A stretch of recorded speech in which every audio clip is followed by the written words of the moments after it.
morning all.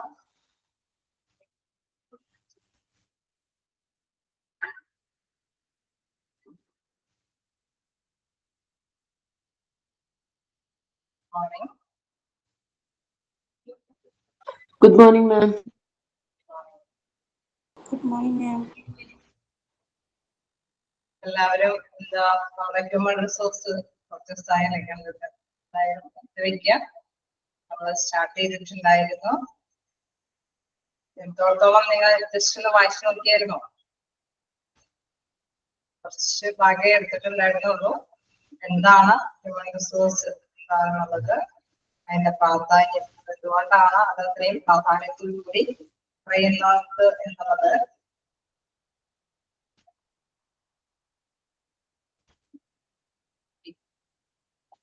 നിങ്ങൾ വായിച്ചായിരുന്നു അല്ലെ? അതായത് നിങ്ങൾക്ക് മനസ്സിലായില്ലേ പോവാൻ പറ്റിയായിരുന്നു എന്താണെന്നുള്ള കാര്യം ഒരു കാര്യം ചോദിക്കുന്നുണ്ട്. ജസ്റ്റ് ഒരു ഔട്ട്ലൈൻ പോലെ നിങ്ങൾ മനസ്സിലാക്കി വെക്കുക. ഹ്യൂമൻ റിസോഴ്സ് മാനേജ്മെന്റ് എന്ന് പറയുന്നത് ഒരു ഓർഗനൈസേഷന്റെ നമ്മൾക്ക് ഏതോ ഒരു ഫേം തുടങ്ങുമ്പോഴും കുറെ ഇൻവെസ്റ്റ്മെന്റ് അതിനാവശ്യമാണ്. അതായത് ഫണ്ട് ഇറക്കും, അതേപോലെ തന്നെ മെറ്റീരിയൽസ് ഇറക്കും, അതേപോലെ ചില ഫർണിച്ചേഴ്സ് ഇറക്കും, അങ്ങനെ എല്ലാം തന്നെ നമ്മൾ അവിടെ ഇൻവെസ്റ്റ് ചെയ്യും. അതിനോടൊപ്പം തന്നെയായിരിക്കും മനുഷ്യന്റെ വിഭവശേഷിയുടെ, അതായത് പേഴ്സൺസ് വർക്ക് ചെയ്യേണ്ടത്. നമുക്ക് കണ്ടെത്താൻ സാധിക്കും ഫണ്ട് എത്രത്തോളം ഇറക്കിയാലും, അല്ലെങ്കിൽ നല്ല നല്ല മെഷീൻസ് അവിടെ സ്ഥാപിച്ചാലും, നല്ല നല്ല മെറ്റീരിയൽസ് അവിടെ ഉണ്ടാക്കിയാലും മനുഷ്യന്റെ പ്രയത്നം അത് നല്ല രീതിയിലല്ല എങ്കിൽ ലക്ഷ്യ രീതിയിൽ തരാൻ സാധിക്കില്ല. അതായത് ഒരുപക്ഷെ ബിസിനസ് ആണെങ്കിൽ ലാഭം നന്നായിട്ട് ഗെയിൻ ചെയ്യാനായിട്ട് പറ്റിയെന്ന് വരും. അപ്പോൾ നമ്മൾ ശ്രദ്ധ കേന്ദ്രീകരിക്കേണ്ട ഒരു ഭാഗമാണ് മനുഷ്യന്റെ വിഭവശേഷി.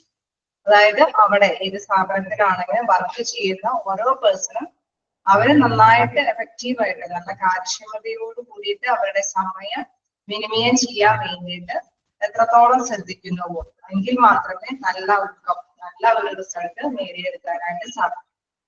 അപ്പൊ അതിനെ കുറിച്ചിട്ടുള്ള ഒരു എക്സ്പ്ലനേഷൻ ആണ് ഇൻട്രൊഡക്ഷൻ ആയിട്ട് നമ്മൾ പറഞ്ഞത്. ജസ്റ്റ് ഒന്ന് മനസ്സിലായോ എന്താണുള്ളത്? ക്ലിയർ ആയോ? എന്താണ് ജസ്റ്റ് ഒന്ന് നമുക്ക് ഐഡിയ കിട്ടിയ എന്താണ് ഹ്യൂമൻ റിസോഴ്സസ് എന്നുള്ളത്? അപ്പൊ നമുക്ക് കണ്ടിന്യൂ ചെയ്യാം. നമ്മള് കൂടുതലായിട്ട് പഠിക്കുന്നത് പണ്ടത്തെ ഒരു അവസാനത്തില് നമ്മൾ മനസ്സിലാക്കിയത് പണ്ട് ഒരു പേഴ്സണൽ മാനേജറുടെ പോസ്റ്റ് ആയിരുന്നു ഈ ഹ്യൂമൻ റിസോഴ്സസിന്. മനുഷ്യന്റെ ആ വിഭവശേഷിയെ നന്നായിട്ട് ഉപയോഗപ്രദമാക്കാനായിട്ട് പണ്ട് ഒരു പേഴ്സണൽ മാനേജർ എന്നുള്ള ഒരു ലേബൽ മാത്രമേ ഉണ്ടായിട്ടുള്ളൂ. പക്ഷെ ഇപ്പൊ മനസ്സിലായി, അതായത് മനുഷ്യന്റെ എഫേർട്ടിലാണ് കൂടുതൽ പ്രാധാന്യം കൊടുക്കേണ്ടത്.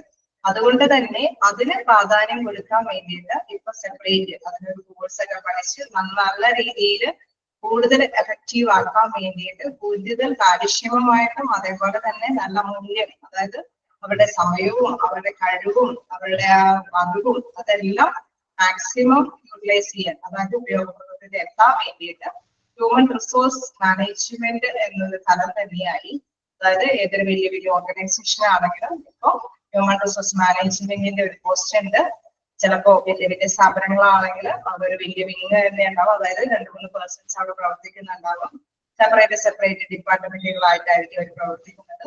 അവരുടെയൊക്കെ ഒരു കോർഡിനേഷനോട് കൂടിയിട്ടായിരിക്കും ഈ പേഴ്സൺസിനെ, അവിടെയുള്ള വർക്ക് ചെയ്യുന്ന എംപ്ലോയീസിനെ എല്ലാം മോട്ടിവേറ്റ് ചെയ്യാനായിട്ടുള്ള എന്തെങ്കിലും ടെക്നിക്സും കാര്യങ്ങളൊക്കെ ഉണ്ടാകുന്നത്.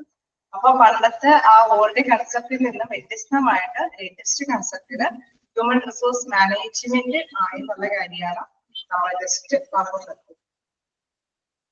ഓക്കെ, ക്ലിയർ അല്ലേ? അപ്പൊ നമുക്ക് നെക്സ്റ്റ് ഭാഗത്തേക്ക് കിടക്കാം അല്ലേ? ഓക്കെ,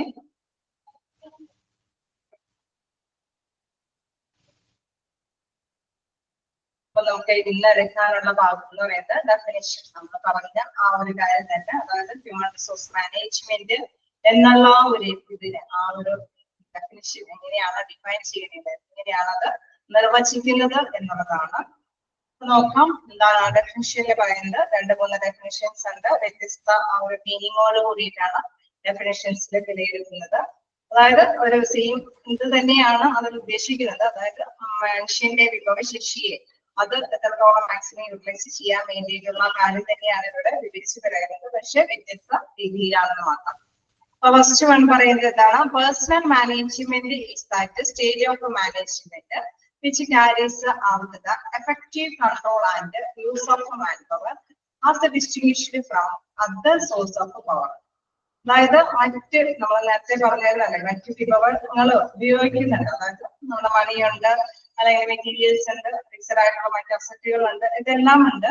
ഇത്തരത്തിലുള്ള വ്യത്യസ്തമായിട്ടുള്ള സോഴ്സുകളെ അപേക്ഷിച്ച് മനുഷ്യന്റെ വിഭവശേഷി എന്ന് പറയുന്ന ആ ഒരു ഹ്യൂമൻ റിസോഴ്സസ് എന്ന് പറയുന്നത് ഒരു പ്രത്യേക രീതിയിൽ തന്നെ മുന്നോട്ടമാക്കുന്ന ഒരു കാര്യമാണ്. അതുകൊണ്ടാണ് പറയുന്നത് മറ്റുള്ളതിൽ നിന്ന് വ്യത്യസ്തമായിട്ടുള്ള ഒരു കാര്യമാണ് എന്ത് മനുഷ്യന്റെ വിഭവശേഷി എന്ന് പറയുന്നത്.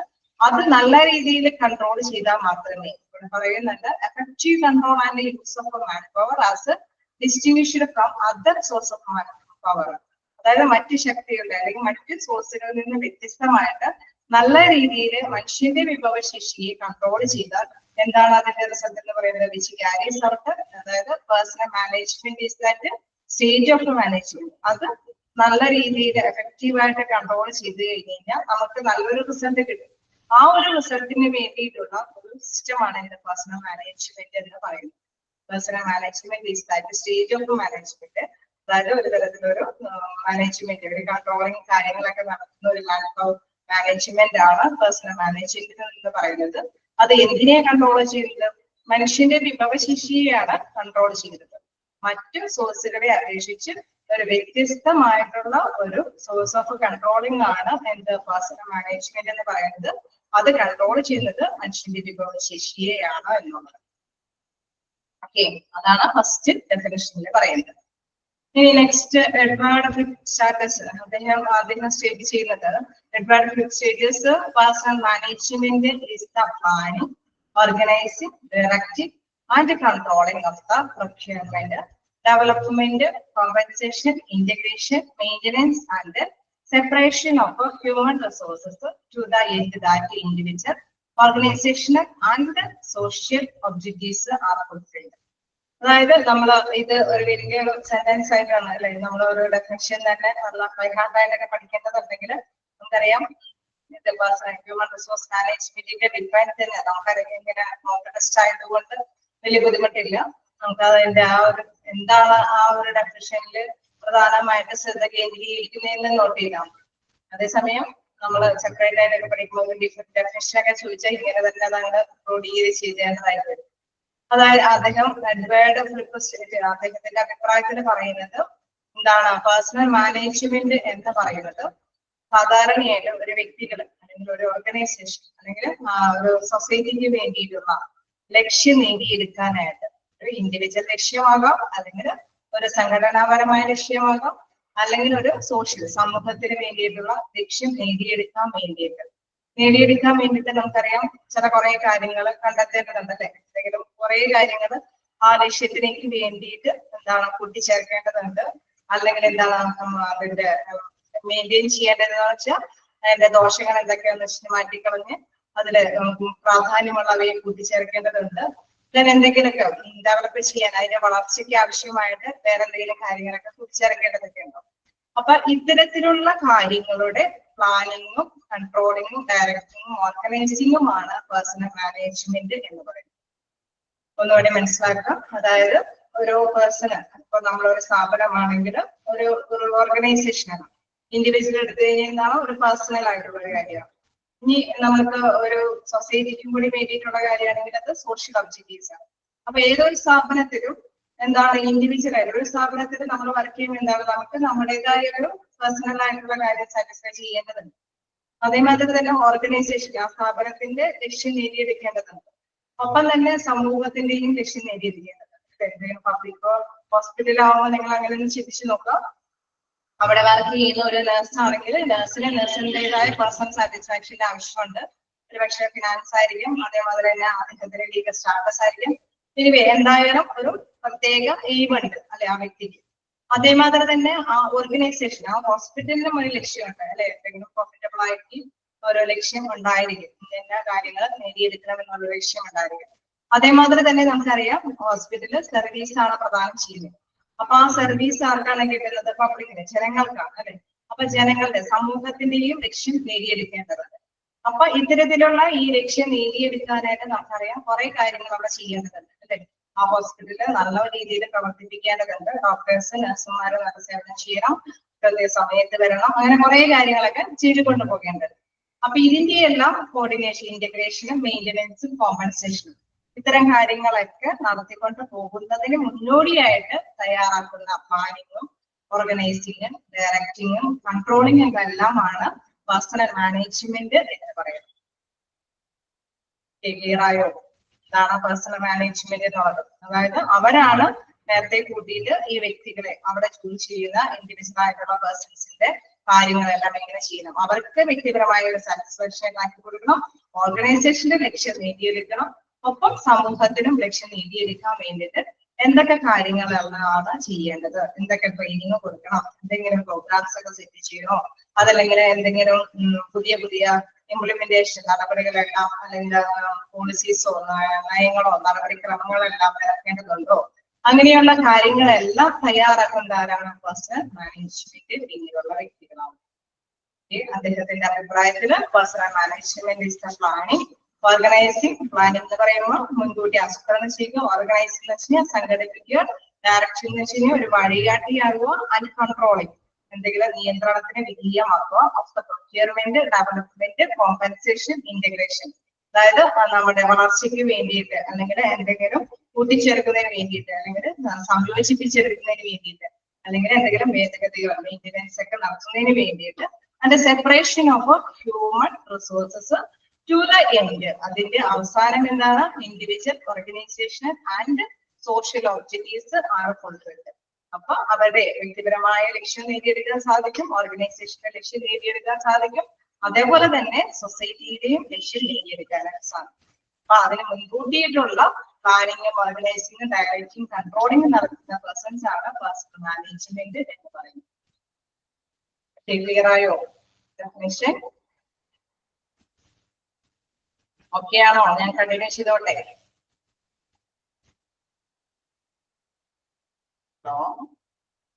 റെസ്പോണ്ട് ചെയ്യാം. ഞാൻ 2-3 ഡെഫിനേഷൻസ് ആണ് ഇപ്പൊ എടുക്കുന്നത്. അതിൽ ഫസ്റ്റ് ഡെഫിനേഷനിൽ പറഞ്ഞ കാര്യം ഞാൻ പറഞ്ഞിരുന്നു. എന്താണ് അത്? പേഴ്സണൽ ആയിട്ട് നല്ല ഒരു വ്യക്തിയുടെ അഭിപ്രായമല്ല ഇവിടെ നമ്മൾ കാണിച്ചത്. എന്താണ് പ്രത്യേകമായിട്ട് പേഴ്സണൽ മാനേജ്മെന്റ് എന്ന് പറയുന്നത് മറ്റു സോഴ്സുകളിൽ നിന്ന് വ്യത്യസ്തമായിട്ടുള്ള ഒരു ആശയമാണ്. ഇവിടെ മനുഷ്യന്റെ വിഭവശേഷിയാണ് പ്രാധാന്യത്തോടുകൂടി വിലയിരുത്തേണ്ടത് എന്നുള്ള കാര്യമാണ് ഫസ്റ്റ് ഡെഫിനിഷനിൽ പറഞ്ഞത്. സെക്കൻഡ് ഡെഫിനിഷനിൽ നമ്മൾ ഇതിലും കൂടി വിപുലീകരിച്ചിട്ടുള്ള രീതിയാണ്. അപ്പൊ അതിലെല്ലാം പെടുത്തിയിട്ടുണ്ട്. അതായത് ലക്ഷ്യങ്ങളുണ്ട്, അതോടൊപ്പം തന്നെ ഈ ലക്ഷ്യം നേടിയെടുക്കാനായിട്ട് എന്തൊക്കെ ചെയ്യണമെന്നുണ്ട്, പിന്നെ ഇത് ചെയ്യുന്നതിന് വേണ്ടിയിട്ടുള്ള മുൻകൂട്ടി ആസൂത്രണവും കൺട്രോളിങ്ങും ഡയറക്റ്റിംഗും ഉണ്ട്. ഇതെല്ലാം ഈ പ്ലാനിങ്ങും ഓർഗനൈസിങ്ങും ഡയറക്റ്റിംഗും എല്ലാമാണ് പേഴ്സണൽ മാനേജ്മെന്റ് എന്ന് പറയുന്നത്. ഓക്കെ, ക്ലിയർ ആയോ? നെക്സ്റ്റ് എന്ന് പറയുന്നത് in the opinion of Stephen, അദ്ദേഹത്തിന്റെ അങ്കടാണ് സ്റ്റീഫൻ ടൺ ആണ്. അങ്കടുകൾ മാറിക്കിടക്കിയാണ്.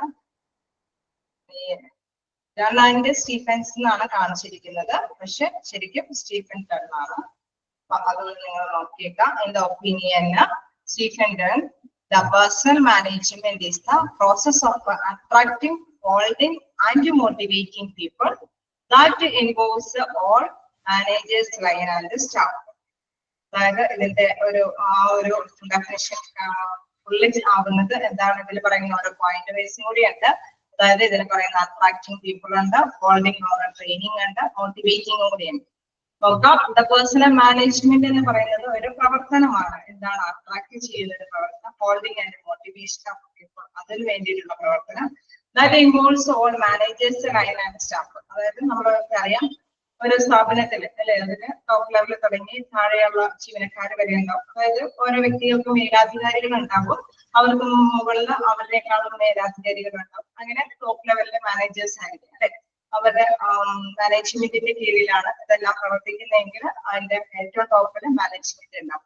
അപ്പൊ അങ്ങനെ ഒരു ഹൈറാർക്കി സിസ്റ്റത്തിന്റെ ആ ഒരു ശ്രേണിയിലാണ് പോകുന്നത്. അപ്പൊ മാനേജേഴ്സ്, ലൈൻ ആൻഡ് സ്റ്റാഫ് എന്ന് അതുകൊണ്ടാണ് അവിടെ ഉദ്ദേശിക്കുന്നത്. അപ്പൊ ഇതില് ഇത്തരത്തിലുള്ള പ്രവർത്തനമാണ് പേഴ്സണൽ മാനേജ്മെന്റ് എന്ന് പറയുന്നത്. അപ്പൊ അതിൽ പറയുന്ന അട്രാക്റ്റീവ് കൂടെ എന്താണെന്ന് നോക്കാം. By offering suitable monetary and non monetary rewards.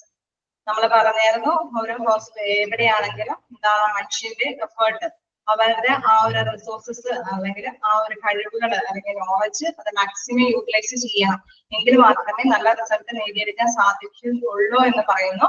അപ്പൊ അങ്ങനെ വരുമ്പോൾ ഈ വ്യക്തികൾക്ക് ഇതിങ്ങനെ ചെയ്യാൻ വേണ്ടിയിട്ട് എന്താണ് ആ വ്യക്തികൾക്ക് വേണ്ടിയിട്ട് എന്തെങ്കിലും മോണിറ്ററി അല്ലെങ്കിൽ നോൺ മോണിറ്ററി റിവാർഡ്സുകൾ പ്രഖ്യാപിക്കും. ഇപ്പൊ നമ്മളിപ്പോ ഒരു കാര്യം അതായത് ഒരു ടാസ്ക് സെറ്റ് ചെയ്ത് കഴിഞ്ഞാൽ ഇത്ര സമയത്തിനുള്ളിൽ ആ കാര്യം നിർവഹിച്ചു കഴിഞ്ഞാൽ എന്തെങ്കിലും റിവാർഡുകൾ കൊടുക്കുമ്പോഴെന്താണ് അവർ സ്പീഡിൽ അവരുടെ കാര്യങ്ങൾ ചെയ്യാനായിട്ട് ശ്രമിക്കും അല്ലെ. ഓരോ പേഴ്സണും അവരുടെ ഡ്യൂട്ടി നല്ല രീതിയിൽ നല്ല സ്പീഡിൽ തന്നെ കൈകാര്യം ചെയ്യാനായിട്ട് ശ്രമിക്കും. അപ്പൊ അത്തരത്തില് ഇപ്പൊ അത് മോണിറ്ററി ആണെങ്കിൽ നമുക്കറിയാം ചിലപ്പോൾ സാലറി കൂട്ടിക്കൊടുക്കും, ചിലപ്പോൾ നോൺ മോണിറ്ററി ആണെങ്കിൽ വേറെ ഏതെങ്കിലും രീതിയിൽ പക്ഷെ അവരുടെ സ്റ്റാറ്റസ് കൊടുക്കുന്നത്, അതായത് പോസ്റ്റ് അല്ലെ അവരുടെ പോസ്റ്റ് ഒന്നും കൂടി ഹയർ ആക്കുക, അല്ലെങ്കിൽ നമുക്ക് അറിയാം ചില രീതികളുണ്ട് ഓരോ പൊസിഷൻ അവരുടെ സാലറിക്ക് ചിലപ്പോൾ വ്യത്യാസം ഒന്നും ഉണ്ടാവില്ല, പക്ഷെ അവരുടെ ആയിരിക്കുന്ന ചേംബർ അല്ലെ അവരുടെ ആ പൊസിഷൻ ആ ഒരു സിസ്റ്റത്തിന്റെ ആ ഒരു ചേംബർ എന്ന് പറഞ്ഞാൽ സ്ഥാനക്കയറ്റം കൊടുക്കുമ്പോൾ ഒരുപക്ഷെ ചിലപ്പോ അവരുടെ സാലറിയിൽ വേരിയേഷൻ കാണണമെന്നില്ല, പക്ഷെ അവർക്ക് ഇച്ചിരി കൂടി നല്ലൊരു സ്ഥാനം ആ ഒരു പ്ലേസിൽ ഉണ്ടാവും.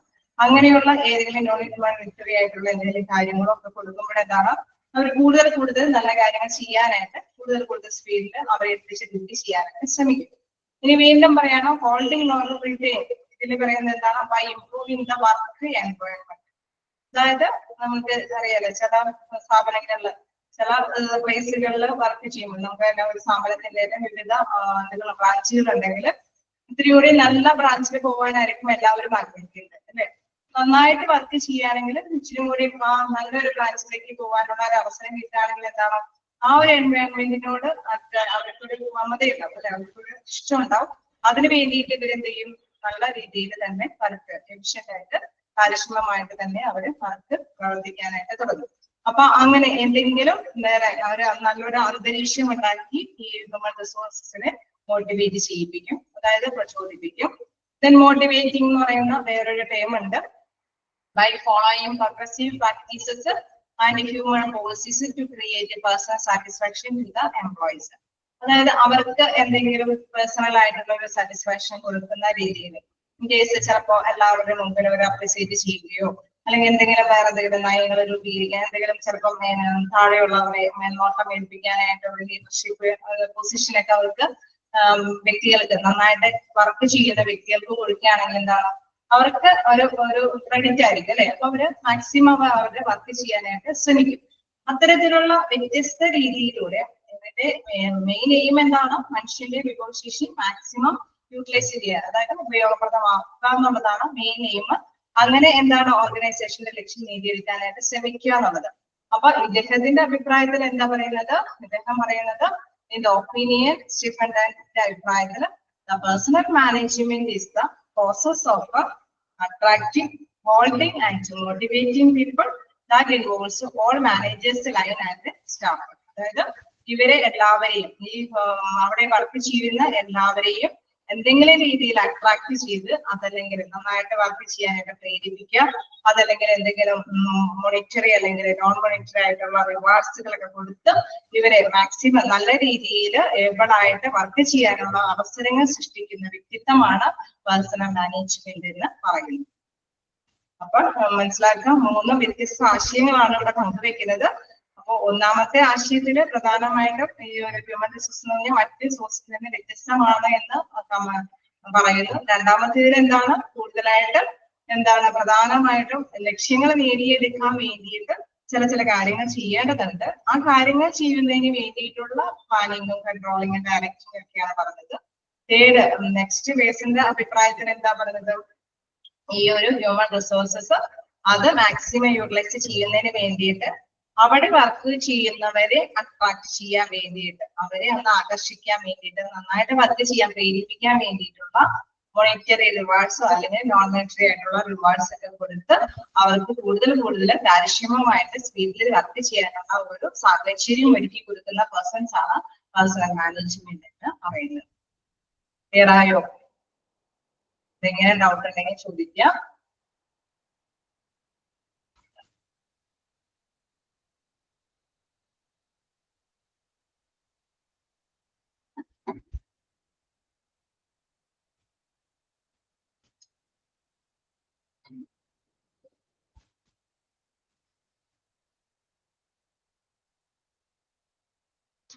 നിങ്ങൾ എന്താണ് ഓരോ ടേമിലും ഉള്ളതെന്നുള്ളത് ജസ്റ്റ് ഒന്ന് നോട്ട് ചെയ്ത് വെക്കണം. ഓരോരുത്തരുടെയും അഭിപ്രായത്തിൽ എന്താണ് കൂടുതൽ പ്രാധാന്യത്തോടുകൂടി അല്ലെ, അട്രാക്ഷന് പ്രാധാന്യം കൊടുക്കുമ്പോൾ മറ്റേതിൽ എന്താണ് പ്ലാനിങ്, ഓർഗനൈസിംഗ്, സ്റ്റാഫിംഗ്, കൺട്രോളിംഗ് ഒക്കെയാണ് പ്രാധാന്യം കൊടുത്തിരിക്കുന്നത്.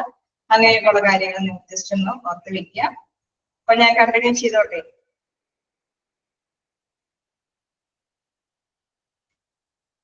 ഡൗട്ടുകൾ എന്തെങ്കിലും ഉണ്ടോ? കണ്ടിന്യൂ ചെയ്തോട്ടെ. നെക്സ്റ്റ് എന്ന് പറയുന്നത് characteristics and qualities of personal manager. അപ്പൊ നമ്മള് കണ്ടായിരുന്ന ഒരു പേഴ്സണൽ മാനേജറിന്റെ ഡ്യൂട്ടി എന്താണെന്നുള്ളത് ഇപ്പൊ ഡെഫിനേഷനിൽ തന്നെ നിങ്ങൾക്ക് മനസ്സിലായി അല്ലെ. അവര് എപ്പോഴും അവരെപ്പോഴും ഫോക്കസ് ചെയ്യുന്നത് അവിടെയുള്ള ജനങ്ങളുടെ, അവിടെ വർക്ക് ചെയ്യുന്ന വ്യക്തികളുടെ കാര്യങ്ങളാണ്. അപ്പൊ അതുമായി ബന്ധപ്പെട്ട ക്യാരക്ടറിസ്റ്റിക്സ്, സവിശേഷതകൾ എന്താണ് പേഴ്സണൽ മാനേജറിന്, അതിനുമായി ബന്ധപ്പെട്ട ഗുണങ്ങൾ ഉണ്ടായിരിക്കണം. എന്താണ് personal manager must be a specialist in organisation theory and likely be an effective adviser to top management in organisational matters as well as being able to organize his own department. അതായത് ഇവരൊരു എടുത്തു പറയുന്ന ഒരു കാര്യം, ഒരു specialist ആയിരുന്നു. അതായത് ഇവർക്ക് നല്ല നോളജ് ഉണ്ടായിരുന്നു അല്ലെ, ഇതിനെ കുറിച്ചും അവിടെ വർക്ക് ചെയ്യുന്ന എല്ലാവരെയും കുറിച്ചും ഒരു നോളജ് ഉണ്ടായിരുന്നെന്ന് മാത്രമല്ല, അവർക്ക് എന്തൊക്കെ കഴിവുകൾ വേണം, അല്ലെങ്കിൽ എന്തിനൊക്കെ അവർ ശ്രദ്ധ കേന്ദ്രീകരിക്കേണ്ടത്. പല ഡിപ്പാർട്ട്മെന്റുകളുണ്ടാവും പേഴ്സണൽ മാനേജ്മെന്റിന്റെ. ഇങ്ങനെയുള്ളവർക്ക് പല പല പ്രോഗ്രാംസുകൾ, അല്ലെങ്കിൽ ഓരോ പേഴ്സൺസിനും ഓരോ കാറ്റഗറിയിലുള്ള പേഴ്സൺസ് നമുക്കറിയാം. ഓരോ ജോലികൾ എന്ന് പറയുമ്പോൾ നമുക്കറിയാം ടോപ്പ് ലെവൽ ഉണ്ട്, അതിന് താഴെയുണ്ട്, അതിന് താഴെയുള്ള, അങ്ങനെ താഴേക്ക് ഇങ്ങനെ വിവിധമായ ലെവലുകളിലാണ് വർക്ക് ചെയ്യുന്നത്. അപ്പൊ ഈ ഓരോ ഗ്രൂപ്പിലുള്ള വർക്കേഴ്സിനും എന്തൊക്കെയാണ് ആവശ്യം വേണ്ടത്, അവർക്ക് എന്തൊക്കെ ഇൻസെന്റീവ്സ് കൊടുക്കാം, അവരെ ഒന്ന് മോട്ടിവേറ്റ് ചെയ്യാനായിട്ട് എന്തൊക്കെ കാര്യങ്ങൾ അഡോപ്റ്റ് ചെയ്യണം, അങ്ങനെ എല്ലാത്തിനെയും കുറിച്ചിട്ട് എന്താണ് ഇവർക്ക് ഒരു നോളജ് ഉണ്ടായിരിക്കണം. Specialist in organisation theory and likely be an effective adviser. അദ്ദേഹം അത് മാത്രമല്ല, എന്താണ് നല്ല ഉപദേശകനായിരിക്കണം. എന്ത് മാനേജ്മെന്റിന് അല്ലെ, പറഞ്ഞു കൊടുക്കണം ഇന്ന ഫീൽഡിലുള്ള വർക്കേഴ്സിന് ഇന്ന കാര്യങ്ങൾ ചെയ്തു കൊടുത്ത് ഒരു പക്ഷെ അവർ എഫിഷ്യന്റ് ആയിട്ട് വർക്ക് ചെയ്യും, അല്ലെങ്കിൽ അവരുടെ സമയക്രമത്തിൽ എന്തെങ്കിലും ഭേദഗതി വരുത്തി അവർക്ക് ചിലപ്പോൾ അത് എഫക്റ്റീവ് ആവും. അങ്ങനെ ചെറിയ ടെക്നിക്കൽ എറർ ഉണ്ട്, ഒന്ന് നോക്കണേ ഇടയ്ക്ക്. അപ്പൊ അങ്ങനെ വ്യത്യസ്തമായിട്ടുള്ള ഒരു കാര്യങ്ങൾ കൂടി നമുക്ക് ആ ഒരു നോളജ് കപ്പാസിറ്റി ആർക്ക് ഉണ്ടായിരിക്കണം എന്ന് പറയുന്നത് പേഴ്സണൽ മാനേജറിന് ഉണ്ടായിരിക്കണമെന്ന്. അതാണ് ഫസ്റ്റ് പോയിന്റിൽ പറയുന്നത്. Specialist in organisation theory and likely be an effective adviser to top management in organisation matters as well as being able to organise his own department. സ്വന്തം ഡിപ്പാർട്ട്മെന്റിന്റെ കാര്യങ്ങൾ ചെയ്യുന്നതോടൊപ്പം തന്നെ നല്ലൊരു അഡ്വൈസറി മാനേജ്മെന്റിന് ഒരു നല്ല ഉപദേശം കൊടുക്കാനായിട്ടുള്ള ഒരു നോളജ്, ഒരു കപ്പാസിറ്റി ആർക്കുണ്ടായിരിക്കണം, ആ പേഴ്സണൽ മാനേജറിന് ഉണ്ടായിരിക്കണം. പിന്നെ he should be a real expertise in personal administration, knowledge of relevant laws, procedures and techniques. അദ്ദേഹം ഒരു എക്സ്പെർട്ടൈസ് ആയിരിക്കണം അല്ലെ, നല്ല ഒരു ഏബിൾ ആയിട്ടുള്ള ഒരു പേഴ്സൺ ആയിരിക്കണം. ഇതിന് വേണ്ടിയിട്ട് നല്ല അഡ്മിനിസ്ട്രേഷൻ, ഭരണപരമായ കാര്യങ്ങൾ ചെയ്യാൻ വേണ്ടിയിട്ടുള്ള ഒരു നല്ല എക്സ്പെർട്ടൈസ് ആയിട്ടുള്ള ഒരു പേഴ്സൺ ആയിരിക്കണം.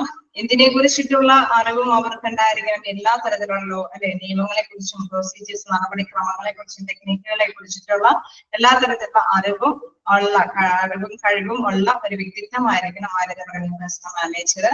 Then he should have an ample knowledge of behavioral science. അതായത് പെരുമാറ്റ ശാസ്ത്രത്തെ കുറിച്ച്. നമുക്കറിയാം പേഴ്സൺസ് ആണ് അവിടെ വർക്ക് ചെയ്യുന്നത്, അവരെയാണ് മോട്ടിവേറ്റ് ചെയ്യുന്നത്. അപ്പൊ അവരുടെ ബിഹേവിയറെ നേരത്തെ കൂട്ടി മനസ്സിലാക്കി എടുക്കാനൊക്കെ ഉള്ള ഒരു കപ്പാസിറ്റി, നോളജ്, അറിവ് ആർക്കുണ്ടായിരിക്കണം, പേഴ്സണൽ മാനേജ്മെന്റിന് ഉണ്ടായിരിക്കണം. Then he must have an acute sense of social justice and be fully appreciative of the highest rights and interests of the men and women at work as well as of the economic necessities of management. അതായത് നമ്മൾക്ക് അറിയാം management അവിടെ work ചെയ്യുന്നവരിൽ അല്ലെ ഒരു woman ഉണ്ടാവും, അതോടൊപ്പം തന്നെ men's ഉണ്ടാവും. അപ്പൊ അവർക്കെല്ലാം എന്താണ് സ്പെഷ്യൽ ആയിട്ടുള്ള കുറച്ച് കാര്യങ്ങൾ അല്ലെ അവകാശങ്ങളും നേടിയെടുക്കാനുണ്ടാവും. അതായത് അവർ വർക്ക് ചെയ്യുമ്പോൾ കുറച്ച് സൗകര്യങ്ങൾ കൂടി ചിലപ്പോൾ വേണ്ടി വരും. ഓരോരുത്തർക്കും വ്യത്യസ്തമായിട്ടുള്ള സൗകര്യങ്ങളും ചിലപ്പോൾ വേണ്ടി വരും. അതിനെ കുറിച്ചിട്ടുള്ള ഒരു നീതിബോധം അതും ആർക്കുണ്ടായിരിക്കണം? ഈ ഒരു പേഴ്സണൽ മാനേജറിന് ഉണ്ടായിരിക്കണം. He must have an acute sense of social justice and be fully appreciate of the right and the interest of men and women at work, as well as of the economic necessities of the management. സാമ്പത്തികമായിട്ട് നമുക്കറിയാം ഇങ്ങനെയുള്ള knowledge ഒക്കെ ഉണ്ടായിരിക്കുമ്പോൾ നമ്മൾ ശ്രദ്ധിക്കണം എന്താണ് സാമ്പത്തികാവസ്ഥയിൽ എപ്പോഴും മാനേജ്മെന്റിന് help ചെയ്യുന്ന രീതിയിലുള്ള കാര്യങ്ങളോടുകൂടി കൺസിഡർ ചെയ്തിട്ട് വേണം ഇവരുടെ സാമൂഹ്യ നീതിയൊക്കെ ഉറപ്പാക്കാൻ വേണ്ടിയിട്ട്. Then he should be capable of a creative thinking. അതായത് ഒരു സർഗാത്മക ചിന്തയോട് കൂടിയിട്ടുള്ള രീതിയിലായിരിക്കണം അല്ലെ നമ്മുടെ ഇപ്പോഴത്തെ കാലഘട്ടത്തിനനുസരിച്ചിട്ടുള്ള കുറെ കാര്യങ്ങളായിരിക്കണം അവർ അഡോപ്റ്റ് ചെയ്യേണ്ടത് അല്ലെ. അങ്ങനെ ചിന്തിച്ചിട്ട് വേണം അവിടെയുള്ള തൊഴിലാളികളുടെ ഇടയിലും പ്രവർത്തിക്കാൻ വേണ്ടിയിട്ട്. Next he should have A knowledge in A problem solving techniques. നമുക്കറിയാം ഒരു തൊഴിലാളികൾ അല്ലെ അവിടെ ധാരാളം വർക്കേഴ്സ് ഉണ്ട്. അപ്പൊ അവരുടെ ഇടയിൽ പ്രശ്നങ്ങൾ ഉണ്ടാവാനും സാധ്യതയുണ്ട്. അങ്ങനെ വരുമ്പോൾ എന്തെങ്കിലും നല്ല രീതിയിൽ വലിയ പ്രശ്നങ്ങളൊന്നും ഇല്ലാതെ തന്നെ പ്രോബ്ലംസ് ഒക്കെ സോൾവ് ചെയ്യാനുള്ള ടെക്നിക്സ് അതിനെ കുറിച്ചിട്ടുള്ള ഒരു അറിവും ആർക്കുണ്ടായിരിക്കണം? പേഴ്സണൽ മാനേജറിന് ഉണ്ടായിരിക്കണം. Then he should be capable of leadership.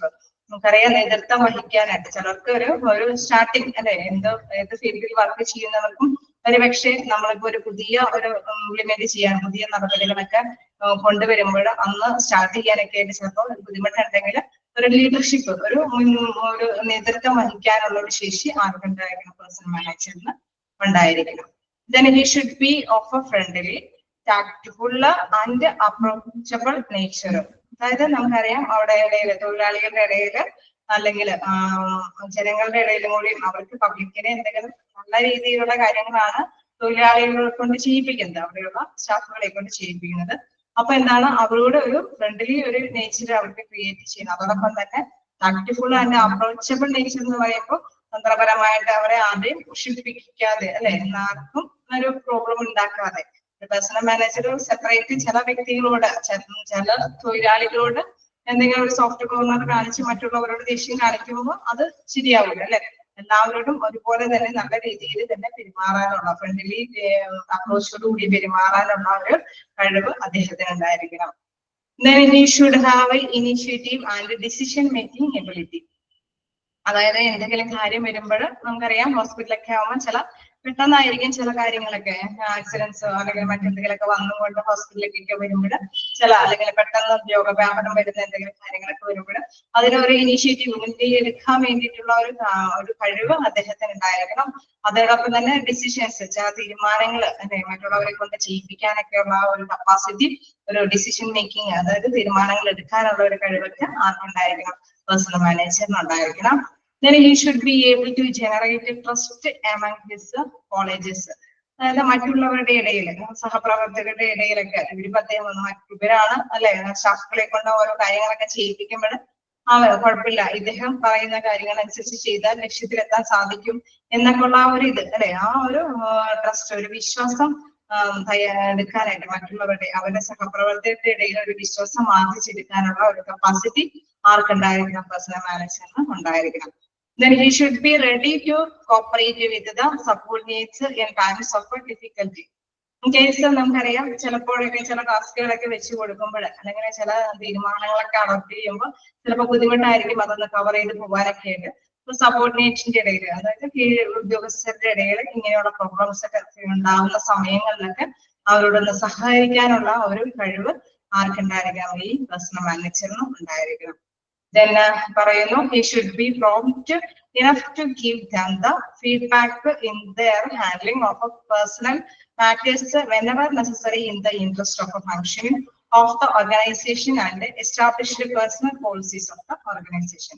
ഇപ്പൊ നമ്മള് ലാസ്റ്റ് വണ്ണില് പറഞ്ഞ ഒരു കാര്യം എന്ന് പറയുന്നത് പ്രോംപ്റ്റ്. നമ്മൾ എപ്പോഴും എന്താണ് എല്ലാവർക്കും നൽകാനായിട്ട് അല്ലെ എല്ലാവർക്കും എന്തെങ്കിലും കാര്യങ്ങളൊക്കെ വരുമ്പോൾ എന്തെങ്കിലും പ്രോബ്ലംസ് ഒക്കെ വരുമ്പോൾ എന്തെങ്കിലും ഇൻട്രസ്റ്റീവ് ആയിട്ടുള്ള കാര്യങ്ങൾ ഓർഗനൈസേഷനിൽ കൊണ്ടുവരാനായിട്ട് പേഴ്സണൽ പോളിസീസ് നല്ല നല്ല നയങ്ങളോ അല്ലെങ്കിൽ എന്തെങ്കിലും ഓർഗനൈസേഷന്റെ ആ ഒരു നല്ല രീതിക്ക് വേണ്ടിയിട്ട് നല്ല രീതിയിൽ ഫങ്ഷൻ ചെയ്യാൻ വേണ്ടിയിട്ട് നല്ല ഇൻട്രസ്റ്റോട് കൂടിയിട്ട് അവിടെയുള്ള വർക്കേഴ്സ് ഒക്കെ വർക്ക് ചെയ്യാൻ വേണ്ടിയിട്ട് പറ്റുന്ന തരത്തിലുള്ള നയങ്ങളെല്ലാം രൂപീകരിക്കാനൊക്കെ ആയിട്ട് ഇദ്ദേഹത്തിന് കഴിവുണ്ടായിരിക്കണം.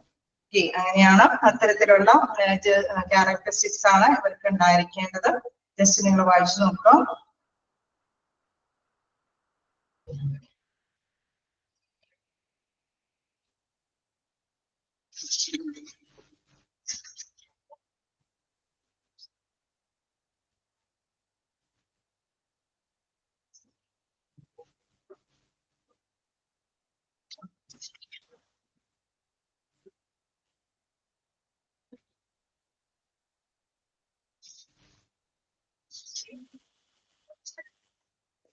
എന്തെങ്കിലും ഡൗട്ടുകളുണ്ടോ?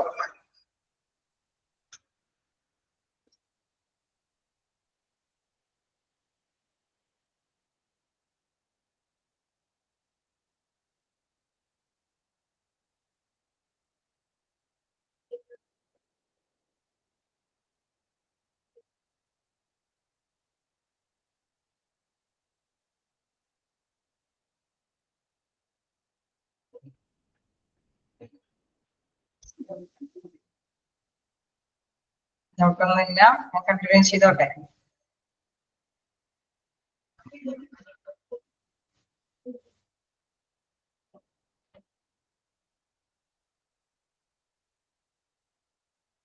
ഏതെങ്കിലും പോയിന്റ് നിങ്ങൾക്ക് പറഞ്ഞു തരേണ്ടതുണ്ടെങ്കിൽ ചോദിക്കാം.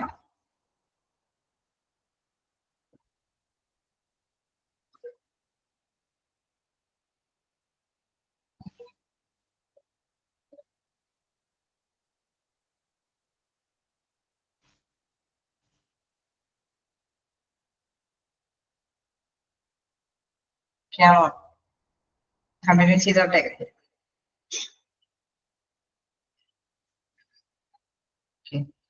Then next, role of a personal manager. അതിനെ പറയുന്നത് എന്താണ്, എന്തൊക്കെയാണ് പ്രവർത്തനങ്ങൾ, പേഴ്സണൽ മാനേജറിന്റെ പ്രവർത്തനങ്ങൾ എന്തൊക്കെയാണെന്ന് പറയുന്നുണ്ട്.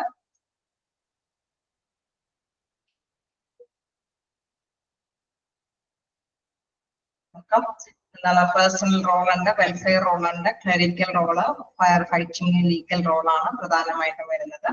എന്താണ് പേഴ്സണൽ റോളിൽ എന്താ പറയുന്നത്, advising management on effective use of human resources. അതായത് നമ്മൾ എപ്പോഴും അല്ലെ അവിടെ പേഴ്സണൽ ആയിട്ടുള്ള റോള് പറയുമ്പോൾ എന്താണ് മാനേജ്മെന്റിനെ സംബന്ധിച്ച് നമ്മൾ പേഴ്സണൽ മാനേജർ എന്താണ് ഒരു ഉപദേശകനാണ് അല്ലെ, ഇന്ന കാര്യങ്ങളൊക്കെ ചെയ്തു കൊടുക്കണം. അങ്ങനെ ഒരു പേഴ്സണൽ റോളാണ് ഇവർക്കുള്ളത്. മാനേജ്മെന്റിന്റെ അണ്ടറിൽ വരുമ്പോൾ അവർക്ക് ഇന്ന കാര്യങ്ങൾ ചെയ്യണം, താഴെയുള്ള അവർക്ക് വേണ്ടിയിട്ട് എന്തെങ്കിലും പ്രോഗ്രാമുകൾ സെറ്റ് ചെയ്യണം, അല്ലെങ്കിൽ ട്രെയിനിങ് കൊടുക്കണം. അങ്ങനെ ഒരു അഡ്വൈസറി ആയിട്ടാണ് ഇദ്ദേഹം പ്രവർത്തിക്കേണ്ടത്. Advising management on effective use of human resources. നല്ല രീതിയിൽ കാര്യക്ഷമമായിട്ട് മനുഷ്യന്റെ വിഭവശേഷി വർദ്ധിപ്പിക്കാൻ വേണ്ടിയിട്ട് ഉള്ള ഉപദേശം കൊടുക്കുന്ന ഒരു പേഴ്സൺ ആയിരിക്കണം. Then manpower planning, recruitment, selection, etc. ഇപ്പൊ നമുക്കറിയാം ഒരു ഹോസ്പിറ്റലാണെങ്കിലും ഏതൊരു ഓർഗനൈസേഷനിലാണെങ്കിലും അവിടെ മനുഷ്യന്റെ എത്രത്തോളം വേക്കൻസികൾ ഉണ്ടാവും, അതായത് ആ വേക്കൻസി നികത്താനായിട്ട് പ്ലാൻ ചെയ്യുക, അവരിൽ നിന്ന് ഏതെങ്കിലും രീതിയിൽ ആ പേഴ്സൺസിനെ കളക്ട് ചെയ്യുക അല്ലെ. നമുക്ക് ഉദ്യോഗാർത്ഥികളെ അപ്പോയിന്റ്മെന്റ് ചെയ്യാൻ വേണ്ടിയിട്ട് ആപ്ലിക്കേഷൻസ് വരുത്തേണ്ടതുണ്ട്. അപ്പൊ അതുമായി ബന്ധപ്പെട്ട റിക്രൂട്ട്മെന്റ് അല്ലെങ്കിൽ ആ ആപ്ലിക്കേഷനിൽ നിന്നും സെലക്ട് ചെയ്യേണ്ടത്, ഇത്തരം കാര്യങ്ങളെല്ലാം പേഴ്സണൽ ആയിട്ടുള്ള കാര്യങ്ങളാണ്, അദ്ദേഹത്തിന്റെ പേഴ്സണൽ ആയിട്ടുള്ള മാറ്റേഴ്സ് ആണ്. ഇവരാണ് ഇത്തരത്തിലുള്ള കാര്യങ്ങളൊക്കെ ചെയ്യുന്നത്. അതായത് ഹോസ്പിറ്റലിൽ ഒഴിവുകൾ വരുമ്പോൾ അല്ലെങ്കിൽ ഏതൊരു സ്ഥാപനത്തിലും ഒഴിവ് വരുമ്പോൾ വ്യക്തികളെ കൊണ്ട് അപ്ലൈ ചെയ്യാനായിട്ട് പ്രേരിപ്പിക്കുന്നത്, റിക്രൂട്ട്മെന്റ് കാര്യങ്ങളൊക്കെ നടത്തുന്നത്, അതുപോലെ തന്നെ ആപ്ലിക്കേഷനിൽ നിന്നും സെലക്ട് ചെയ്യുന്ന പ്രവർത്തനങ്ങളെല്ലാം നടത്തുന്നത് പേഴ്സണൽ മാനേജ്മെന്റ് വിങ്ങിലുള്ളവരാണ്.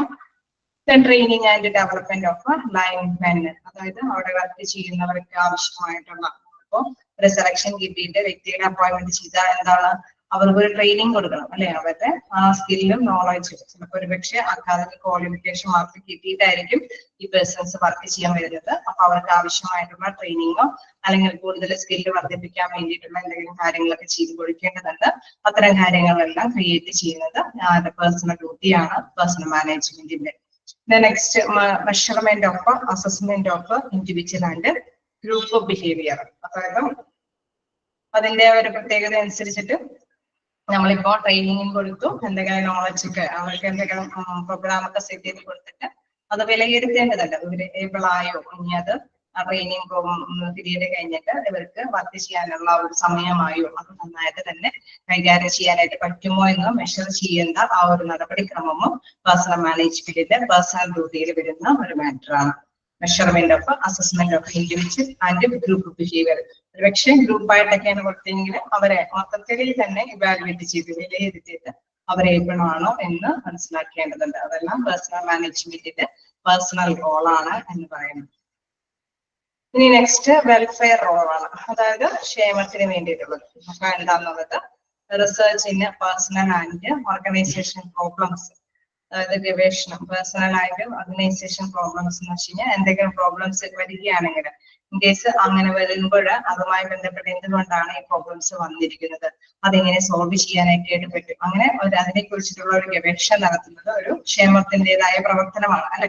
അവിടെ ആ ഒരു ഇഷ്യൂ വരുന്നത് കൊണ്ടാണ് അതിനെ സോൾവ് ചെയ്യേണ്ടത്. അത് ഒരിക്കലും നേരത്തെ കൂട്ടി തീരുമാനിക്കാൻ പറ്റിയതായിരിക്കണമെന്നില്ല. അപ്പോ അവിടെ ആവിർഭവിച്ചതിന്റെ പേരില് പേഴ്സണൽ ആയിട്ട് ഒരു വെൽഫെയർ ക്ഷേമ പ്രവർത്തനം ചെയ്യുന്നതാണ്.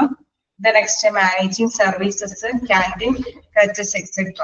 അതായത് നമുക്കറിയാം ഒരു അവിടുത്തെ സ്റ്റാഫുകൾക്ക് എന്തെങ്കിലും ഒരു ക്യാൻറ്റീൻ അല്ലെ, നമുക്ക് നല്ലൊരു സർവീസ്, അത് അവർക്ക് ക്ഷേമത്തിന് വേണ്ടിയിട്ടുള്ള പ്രവർത്തനമാണ്. അവർക്ക് ഒന്ന് ഇത് ചെയ്യാൻ റിലാക്സ് ചെയ്യാൻ വേണ്ടിയിട്ടുള്ള ഒരു ക്യാൻറ്റീൻ സർവീസ്. അല്ലെങ്കിൽ ക്രച്ചസ് എന്നൊക്കെ പറയുമ്പോൾ നമുക്കറിയാം ഇപ്പൊ കുട്ടികളൊക്കെ ഉള്ളവരാണെങ്കിൽ ഹോസ്പിറ്റലിലേക്ക് ആവുമ്പോ ഫീഡിങ് ഒക്കെ നടത്തുന്നെങ്കിൽ പ്രത്യേക സൗകര്യങ്ങളൊക്കെ കൊടുക്കാനായിട്ട് അതിപ്പോ പൊതുവായിട്ടുള്ള എന്താ പറയുക പബ്ലിക്കിനും കൂടി എഫക്റ്റീവ് ആയിട്ടുള്ള കാര്യങ്ങളാണ്. അത്തരം കാര്യങ്ങളൊക്കെ ചെയ്തു കൊടുക്കുക, ക്യാൻറ്റീൻ സർവീസ് പ്രൊവൈഡ് ചെയ്യുക.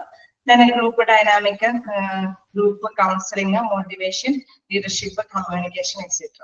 നമുക്കറിയാം ഈ പേഴ്സന്റെ അവിടെയുള്ള സ്റ്റാഫുകളുടെ ഇത് വർദ്ധിപ്പിക്കണമെങ്കിൽ നമുക്ക് ചില കാര്യങ്ങളൊക്കെ തീരുമാനങ്ങൾ എടുക്കേണ്ടതുണ്ട് അല്ലെ. അപ്പൊ നടപടിക്രമങ്ങൾ എടുക്കേണ്ടതുണ്ട്, ട്രെയിനിങ്ങുകളൊക്കെ കൊടുക്കേണ്ടതുണ്ട്.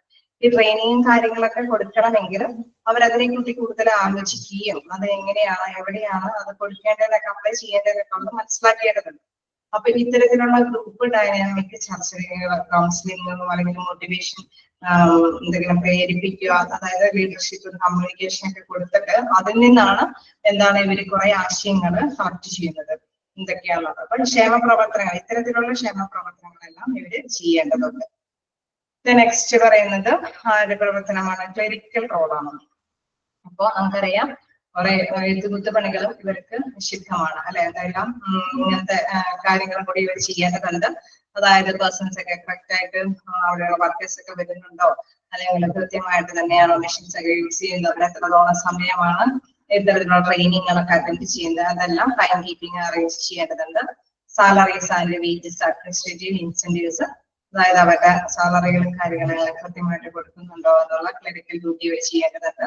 മെയിൻ്റനൻസ് ഓഫ് റെക്കോർഡ്സ്, അവരുടെ റെക്കോർഡുകളെല്ലാം ശരിക്കും എന്തെങ്കിലും ഇഷ്യൂസ് വരുന്നുണ്ടെങ്കിൽ അത് മെയിൻറ്റെയിൻ ചെയ്ത് പോകേണ്ടതുണ്ട്.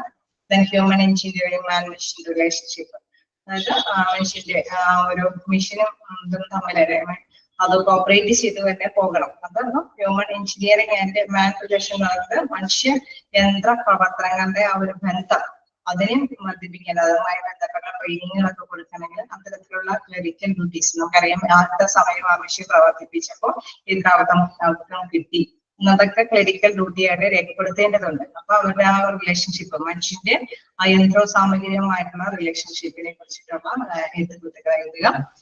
നെക്സ്റ്റ് പറയുന്നത് ഫയർ ഫൈറ്റിംഗ് ലീഗൽ റോളാണ്, അതായത് ഗ്രീവ്നെസ് ഹാൻഡ്ലിങ്. അതിൽ വരുന്ന ഫസ്റ്റ് പോയിന്റ് നമുക്കറിയാം പരാതി പരിഹാരങ്ങൾ, അവിടെയുള്ള വർക്കേഴ്സിന്റെ പരാതികൾ ഉണ്ടാവും, എന്തെങ്കിലും വർക്കുമായി ബന്ധപ്പെട്ട് അതിന്റെയൊക്കെ പരിഹാരങ്ങൾ ഉണ്ടാക്കണം.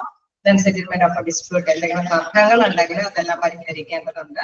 ഹാൻഡ്ലിംഗ് ഡിസിപ്ലിനറി ആക്ഷൻസ്, അതായത് നമുക്ക് അച്ചടക്ക നടപടികൾ എന്തെങ്കിലും എടുക്കേണ്ടതുണ്ടെങ്കിൽ അത്തരത്തിലുള്ള കാര്യങ്ങൾ ഹാൻഡിൽ ചെയ്യേണ്ടതുണ്ട്.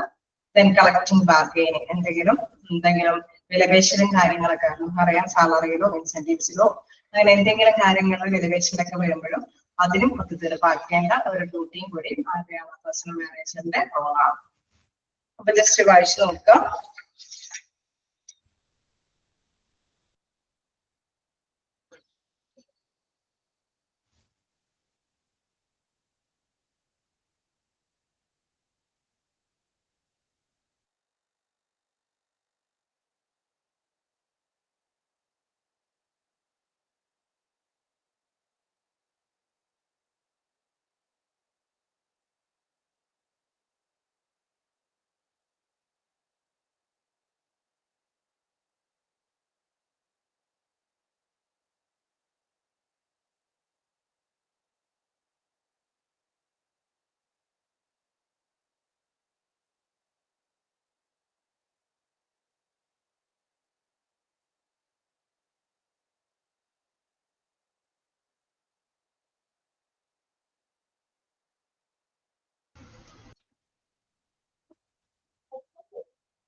ക്ലിയർ ആയോ?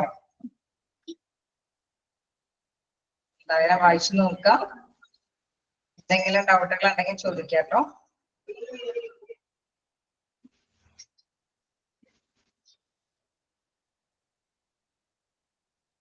ഓക്കെ,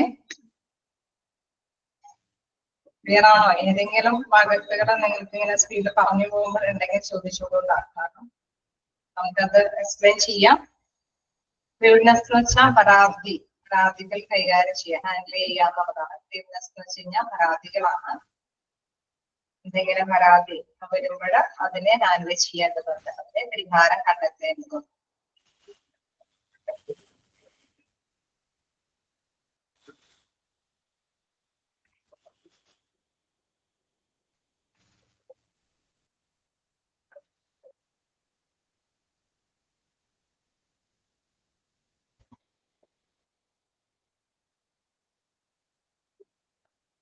ആണോ? ഞാൻ ജസ്റ്റ് അടുത്ത ഭാഗത്തേക്ക് പോകട്ടെ.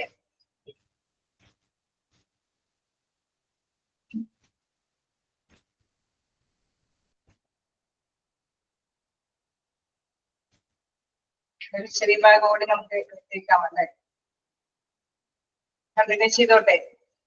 നിങ്ങൾ എന്തായാലും വായിച്ചു നോക്കണോട്ടാ. കാരണം നമുക്ക് ഇത്തിരി എന്താ പറയാ, 1-2 പേജ് ഞാൻ കവർ ചെയ്യാതെ പോയാൽ ശരിയാവൂല. അത്ര ശരിയാണ്. ഓക്കെ, അതില് എന്താണെന്ന് പറഞ്ഞു കഴിഞ്ഞാൽ ഫയർ ഫൈറ്റിംഗ് ലീഗൽ റോൾ എന്ന് പറഞ്ഞു കഴിഞ്ഞാൽ ഒരു അഗ്നിശമന എന്നൊക്കെ ഉള്ള ഒരു ലീഗലായിട്ടുള്ള മെത്തേഡാണ് പറയുന്നത്. പക്ഷെ അതിന് പ്രധാന മെത്തേഡ് എന്താണ്? സ്ട്രഗിൾ വരുമ്പോഴല്ലേ, എന്തെങ്കിലും തർക്കങ്ങൾ അല്ലെങ്കിൽ പരാതികൾ, അതിന് ഒരു ലേബൽ ചെയ്തിട്ടാണ് ആ ഒരു ഹെഡിങ് അവിടെ കൊടുത്തിരിക്കുന്നത്. ഓക്കെ, അപ്പൊ അവർക്ക് നിയമപരമായിട്ടുള്ള എന്തെങ്കിലും മെത്തേഡുകളെല്ലാം ചെയ്തു കൊടുക്കേണ്ടതുണ്ടാവും അല്ലെ? മിക്കവാറും നമുക്ക് സാലറികളെല്ലാം കൂട്ടി കിട്ടാതിരിക്കുമ്പോഴോ അല്ലെങ്കിൽ ഇൻസെന്റീവ്സ് മറ്റുള്ളവർക്ക് വ്യത്യസ്തമായിട്ടാണ് കിട്ടണമെങ്കിൽ അതുമായി ബന്ധപ്പെട്ട എന്തെങ്കിലും എവിഡൻസ് ഒക്കെ കാണിച്ചിട്ട്, അല്ലെ, നമ്മൾ നേരത്തെ ക്ലറിക്കൽ റോള് കണ്ടായിരുന്നു. അപ്പൊ ക്ലറിക്കൽ റോൾ അനുസരിച്ചിട്ട് എന്തെങ്കിലും അവർക്ക് നിയമ നടപടികൾക്ക് വിധേയമായിട്ട് അവർക്ക് കറക്റ്റ് ആയിട്ടുള്ള പരിഹാരം കണ്ടെത്തി കൊടുക്കേണ്ടതുണ്ട്. അതാണ് ആ ലീഗൽ റോൾ എന്ന് ഉദ്ദേശിച്ചത്. ഓക്കെ, അതായത് ലീഗലായിട്ട് നമുക്ക് നിയമപരമായിട്ടുള്ള രീതിയിൽ അവർക്ക് അവരുടെ ആ ഒരു പ്രശ്നം സോൾവ് ചെയ്ത് കൊടുക്കേണ്ട ഒരു ഡ്യൂട്ടി ആർക്കാണ്? പേഴ്സണൽ മാനേജ്മെന്റ് കീഴിലാണ് വരുന്നത്. അപ്പൊ അവിടെ വരുന്ന തർക്കങ്ങൾ പരിഹരിക്കണം, അല്ലെങ്കിൽ ഇത്തരത്തിലുള്ള എന്തെങ്കിലും പരാതികൾ വരുമ്പോൾ പരിഹരിക്കണം, അല്ലെങ്കിൽ നമ്മുടെ അച്ചടക്ക നടപടികൾക്ക് എന്തെങ്കിലും പ്രോബ്ലംസ് ഉണ്ടാവുകയാണെങ്കിൽ അത് പരിഹരിക്കണം, എന്തെങ്കിലും വിലപേശൽ ഉണ്ടെങ്കിലും അതും പരിഹരിക്കണം. അവിടെ എല്ലാം എന്താണ്? നിയമപരമായ വശം മനസ്സിലാക്കിയിട്ട് വേണം, അല്ലെ? ഒരു പേഴ്സണൽ അറ്റാച്ച്മെന്റിന്റെ ബേസിലായിരിക്കരുത് പേഴ്സണൽ മാനേജർ അദ്ദേഹത്തിന്റെ ഡ്യൂട്ടി നിർവഹിക്കേണ്ടത്. ന്യായമായ രീതിയിൽ, അത് ലീഗൽ ആക്ഷൻ ഉണ്ടെങ്കിൽ എന്തെങ്കിലും അറ്റൻഡൻസ് രജിസ്റ്റർ നോക്കിയിട്ടോ അല്ലെങ്കിൽ മറ്റുള്ളവരുടെ ആ ഒരു ഉണ്ടെങ്കിൽ, അല്ലെ, ആരെങ്കിലും കണ്ടിട്ടുണ്ടെങ്കിൽ ആ കാഴ്ച അത് അതിന്റെ പ്രസൻസിൽ എന്തെങ്കിലുമൊക്കെ പരിഹാരം നിർദ്ദേശിക്കേണ്ടതുണ്ട്. അതാണ് ലീഗൽ റോൾ എന്ന് പറഞ്ഞത്.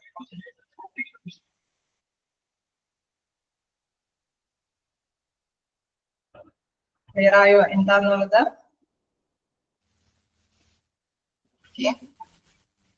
വേറെ എന്തെങ്കിലും? നമുക്കിപ്പോ കണ്ടിന്യൂ ചെയ്യാം. എന്താണ് major personnel management process in organisation? അപ്പൊ അദ്ദേഹത്തിന്റെ നമ്മള് കണ്ടിരുന്ന റോൾ എന്താണെന്നുള്ളത്, ഇനി അദ്ദേഹത്തിന്റെ പ്രവർത്തനങ്ങൾ എന്താണ്, ഒരു ഓർഗനൈസേഷനിൽ അദ്ദേഹത്തിന്റെ പ്രവർത്തനം എന്താണെന്നുള്ളതാണ് പറയുന്നത്. ലീഡർഷിപ്പ് പ്രോസസ്സ്, അതേമാതിരി തന്നെ ജസ്റ്റിസ് ഡിറ്റർമിനേഷൻ പ്രോസസ്സ്, പിന്നെ എന്താണ് task specialisation process, staffing process, അങ്ങനെ സെപ്പറേറ്റ് ഹെഡിങ്ങോട് കൂടിയിട്ടാണ് അതിങ്ങനെ കൊടുക്കുമ്പോൾ പാരഗ്രാഫ് റേസ് ചെയ്തിട്ടാണ് കാണിച്ചിരിക്കുന്നത്. നിങ്ങൾ അതൊന്ന് ജസ്റ്റ് നോട്ട് ചെയ്യാം. ഓരോ ഇതായിട്ടാണ് കൊടുത്തിരിക്കുന്നത്. ലീഡർഷിപ്പ് പ്രോസസ്സ്, അതേമാതിരി justice determination process, task specialisation process, staffing process, performance appraisal process. നോക്കാം നമുക്ക് ലീഡർഷിപ്പ് പ്രോസസ്സ് എന്താണ്. ലീഡർഷിപ്പ് പ്രോസസ്സ് അദ്ദേഹത്തിന്റെ ലീഡർഷിപ്പുമായിട്ടുള്ള പ്രവർത്തനം എന്താണ്? Involves in influencing the individual and group behaviour towards the achievement of organisation goals. അതായത് ഏതൊരു സ്ഥാപനത്തിലും പേഴ്സണൽ മാനേജറിന്റെ പോസ്റ്റിൽ അത് ആ ലക്ഷ്യം നേടിയിരിക്കാൻ, ആ സ്ഥാപനത്തിന്റെ ലക്ഷ്യം നേടിയിരിക്കാനായിട്ട് ഓരോ പേഴ്സണും അത് ഗ്രൂപ്പായിട്ട് തന്നെ ആ ലക്ഷ്യത്തിലേക്ക്, അല്ലെ, ഓരോ വ്യക്തികളുടെയും ഓരോ പെർഫോമൻസ് അത് ഗ്രൂപ്പായിട്ട് തന്നെ ഒന്നിച്ച് നിന്ന് ലക്ഷ്യത്തിലേക്ക് എത്തിക്കുക എന്നുള്ള ഒരു ലീഡിംഗ് പ്രവർത്തനമാണ് ആരുടേതായിരിക്കേണ്ടത്, ആ പേഴ്സണൽ മാനേജറുടെ ആയിരിക്കേണ്ടത്. വ്യക്തിപരമായിട്ട് ഓരോരുത്തരുടെയും ഡ്യൂട്ടി അതത് നിർവഹിച്ച് ഒന്നിച്ചു നിന്ന് ഗ്രൂപ്പായിട്ട് തന്നെ ആ ഒരു ലക്ഷ്യം നേടിയെടുക്കാനായിട്ടുള്ള പ്രവർത്തനമാണ് അത് നമ്മുടെ പേഴ്സണൽ മാനേജറിന്റെ ഒരു ഫസ്റ്റ് പ്രോസസ് എന്ന് പറയുന്നത്. തന്നെ ജസ്റ്റിസ് ഡിറ്റർമിനേഷൻ പ്രോസസ്. എന്താണ് justice determination process? Equal treatment to all and a fair compensation for the work. അതായത് നമ്മൾ കണ്ടായിരുന്നു എല്ലാവർക്കും തന്നെ ഒരേപോലെ തന്നെ കോമ്പൻസേറ്റ് ചെയ്യാൻ, അല്ലെ? നമ്മള് ഒരാൾക്ക് ഇങ്ങനെ ഡ്യൂട്ടിയും കാര്യങ്ങളും കൊടുത്ത് ഒരു സാലറി നിശ്ചയിച്ചിട്ട് മറ്റൊരു വ്യക്തിക്ക് വേറൊരു ഡ്യൂട്ടിയും വേറൊരു സാലറിയൊക്കെ നിശ്ചയിച്ചാൽ അത് ശരിയാവില്ല, അല്ലെ? എല്ലായിടത്തും ഒരേപോലെ തന്നെ കോമ്പൻസേഷനും കാര്യങ്ങളും വർക്കുകളും കാര്യങ്ങളൊക്കെ കൊടുക്കണം. ഒരേപോലെ ഉള്ള വർക്കുകൾ കൊടുക്കണം. ആ വർക്കിനനുസരിച്ചിട്ടുള്ള ഒരു കോമ്പൻസേഷൻ കൂലി അവർക്ക് കൊടുക്കണം. അങ്ങനെ ഒരു ഈക്വൽ ട്രീറ്റ്മെന്റ് ആയിരിക്കണം ആര് ചെയ്യേണ്ടത്? ഒരു പേഴ്സണൽ മാനേജർ പ്രവർത്തിച്ചു കൊണ്ടുപോകേണ്ടത്. ജസ്റ്റിസ് ഡിറ്റർമിനേഷൻ പ്രോസസ്, അതായത് നീതി എല്ലാവർക്കും ഒരുപോലെ എന്നുള്ള രീതിയിലാണ് ഫോളോ ചെയ്യേണ്ടത്. Task specialisation process. എന്താണ് task specialisation process? Consist in division of the total task into individual jobs.